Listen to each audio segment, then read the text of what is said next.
আসন্ন দাবিংশতম আন্তর্জাতিক কৃষি কুম্ভ মেলায় এই অদ্বৈতানন্দ সরোবরে দুটো স্নান হবে। স্নান দুটো তারিখ আমি ভক্তদের উদ্দেশ্যে জানাতে চাই।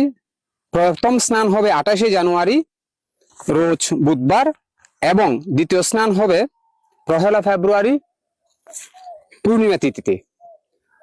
এই অদ্বৈতানন্দ সরোবর যখন খুব ছোট ছিল, অর্থাৎ আমাদের পরমারাধ্য গুরুদেব শ্রীমৎ স্বামী অদ্বৈতানন্দ পুরী মহারাজ উনি যাকে মা বলে ডেকেছিলেন, আমাদের ননী ব্রহ্মচারিণী আশ্রম মাতা, তখন এখানে ছিল পাহাড়ের সমতুল্য। স্বামীজি এক সময় উনার মাকে বলেছিলেন যে মা, নফর বাদশাহ নামে এক বাদশাহ ছিল, ওই বাদশাহ উনার মায়ের নামে একটা অনেক বড় দিঘি খনন করেছিল, আমি আপনার নামে একটা দিঘি খনন করতে চাই। তো যে কথা সে কাজ। একদিন স্বামীজি উনার মাকে নিয়ে পুকুরের দক্ষিণ পাশ থেকে উত্তর পাশে গমনাগমন করবেন।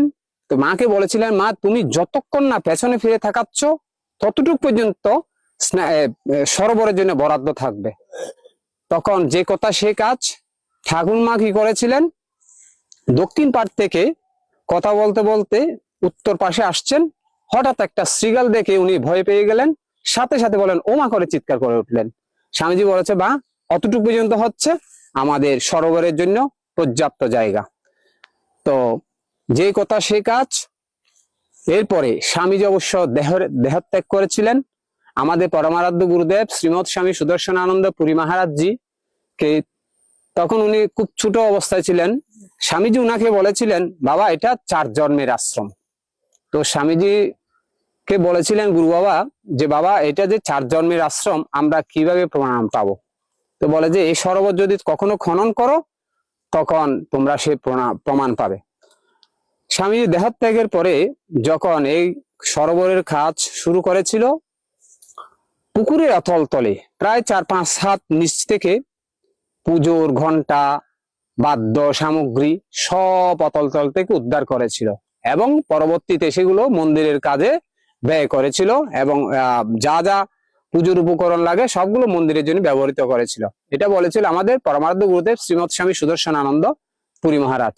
তো কালের প্রাক্কালে সরোবর যখন বড় করার এক সময় চিন্তা করেছিল আমাদের পরমারাধ্য গুরুদেব শ্রীমৎ স্বামী সুদর্শনানন্দ পুরী মহারাজ, উনি ভক্তদের সহায়তায় এটা ঋষি কুম্ভে স্নান করার জন্য আগত পুণ্যার্থীরা যাতে নির্বিঘ্নে স্নান করতে পারে, কারণ শুধু বাংলাদেশ থেকে নয়, ঋষিধামে গঙ্গা স্নান করার জন্য, অদ্বৈতানন্দ সরোবরে পুণ্য স্নান করার জন্য বিশ্বের বিভিন্ন প্রান্ত থেকে সাধু সন্ত ভক্তরা আসেন শুধুমাত্র পুণ্য লাভের আশায়, গঙ্গা স্নানের ফল প্রাপ্তি করার জন্য। তো ভক্তের সহযোগিতায়, ভক্তটা হচ্ছে আমি নাম বলতে চাচ্ছি কিসের জন্য, যাতে সবাই উৎসাহ পায়। প্রদীপ গুহ নামে এক ভক্ত ছিল, উনার আত্মিক অনুদানে স্বামীজি শ্রীমৎ স্বামী সুদর্শনানন্দ পুরী মহারাজ এই সরোবরটা অনেক বড় করেছেন, ভক্তদের শুধুমাত্র নির্বিঘ্নে যাতে স্নান করতে পারে।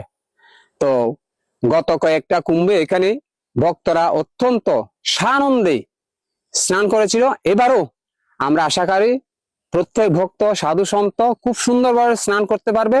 আমাদের স্নান কমিটি, আলাদা একটা কমিটি থাকবে, ওনারা অত্যন্ত আশাবাদী যে গতবারের ন্যায় বরং আরো সুন্দর করে ভক্তরা স্নান করতে পারে সে ব্যবস্থা করবে। ওম শান্তি, ওম শান্তি, ওম শান্তি।